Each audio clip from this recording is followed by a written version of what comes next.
good buddy. All right, what's going on now? Oh, 1500. I don't know. This car been here a while. They must be still waiting on a adjuster. Look at that guy. His special tool he used to pick the head up and bring it up out of the ticker. Sorry guys, it's just a ticker. Crappy lifters. A lot of people blaming this on something else or oiling. Very well could be but from my everybody's entitled to their own opinion. I don't dissuade anybody from their opinion. Whatever you think caused these to fail, just be able to back it up when somebody asks you to explain it. Okay, I'm not here to start any dispute with anybody.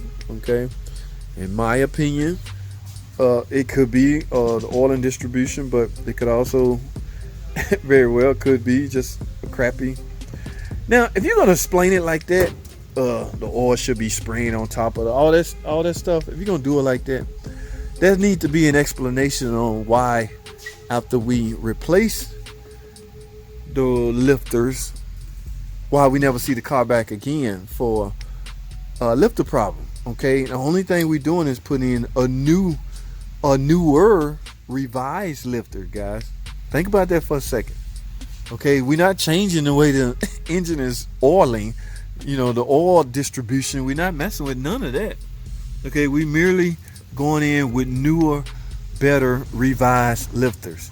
Okay, so if you think about that for a second and you do a job like this and you never ever see it again for a ticking noise, why would you suspect it was oil distribution? Okay, the oil and not getting down somewhere. I heard one everybody has their own little theory, but this is just mine, so I'm able or capable to explain my theory. So if you have a theory, please explain it. Don't just say, well, that's not it, it's got a lot to do with the oiling.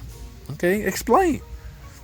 Okay, like I said, everybody's entitled to their opinion. Some people say the oil not getting down here, they should have oil spraying on top. In fact, I seen a comment today on one of the videos I did about, if you see this, your engine is bad. A guy commented and say a lot have to do with the oil. It should have been a bar. It was a design flaw. It should have been a bar to spray oil on top. Yes, don't get me wrong, lack of lubrication would cause a lifter to fail.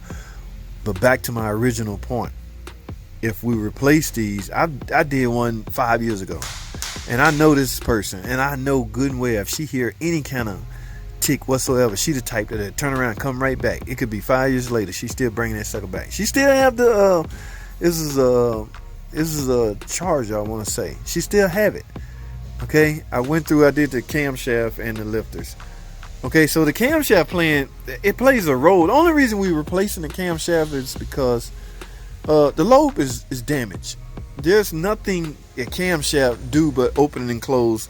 It has lobes on it to open and close valve. So, but as far as, and it also needs to be lubricated properly. But my point is, I replaced the lifters and the cam on that car.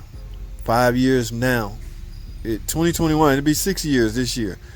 That car is purling like a kitten. It's not ticking anymore.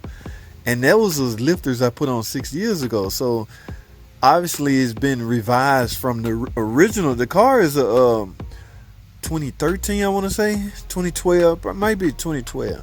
I did the job about 4 or 5 years ago. The car is still purling like a kid. So you would think if it was oil distribution problem, that the mere fact that I didn't change oil distribution, I just replaced parts, that car should be back for the same problem. Just not happening, guys. So if you have a theory on why this happened, or this engine failed because of camshaft lifter going out, or being a lifter failing, let me say this right, the needle bearings inside the roller bearings, okay, coming apart. Okay, all this stuff end up in the oil pan and all that stuff. But now, yes, it very well could be a crappy part, just a bad part. But a lot of people seem to think because it's not being properly oiled, that's why it's coming apart. All right, I mean, you can have the same argument with the Pentastar 3.6 engine. Why are those needle bearings coming apart out of this roller? This is a roller bearing, okay? Inside of there are little bitty tiny needle bearings. All right, watch this video here. You can see where these needle bearings end up at once they fail.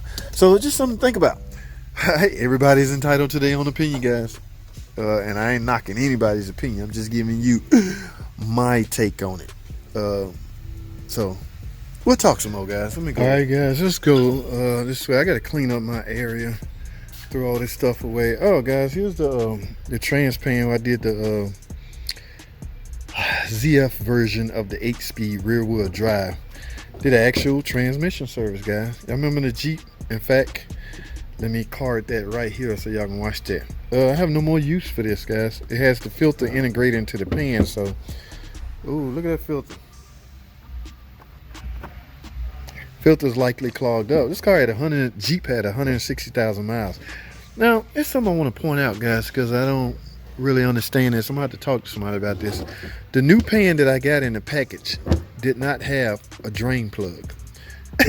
Was this a mistake by FCA in the beginning? Okay, because if you loosen this and drain the fluid, there's still a chance you can go back in with the wrong fluid. So the new pan that I installed, it's on the car, of course, do not have a drain plug. So I don't know what that's all about. Now you have no way to drain your transmission fluid. You have no way to do a drain and refill. Okay, you literally have to drop the pan, guys. You have to drop the pan to get it out. And I didn't get no bolts either, so the package that I got was I don't know, kind of weird. Okay, but this is assembly, and I went back in with a 8-9 speed transmission fluid. In fact, I still have some left over, guys. I have 2 of these left over. Remember, guys, there's no set amount that go back in it. You go back in it until it's properly filled. So I'm not sure. I don't even know if they know how much to give me. But the car is gone, so everything's built out. But yeah, this stuff is worth gold. All right, I'd much rather have this than that Valvoline stuff. I'm not knocking Valvoline. I'm just. But as far as that pan, yes, I did a ZF transmission service. Guys, the car is out of warranty, 160,000 miles. Drop the pan, change the filter and the fluid. Now, granted, you're never gonna get it all out because there's still fluid trapped inside of the converter. But all I did by doing it was help prolong the life of that transmission. Okay,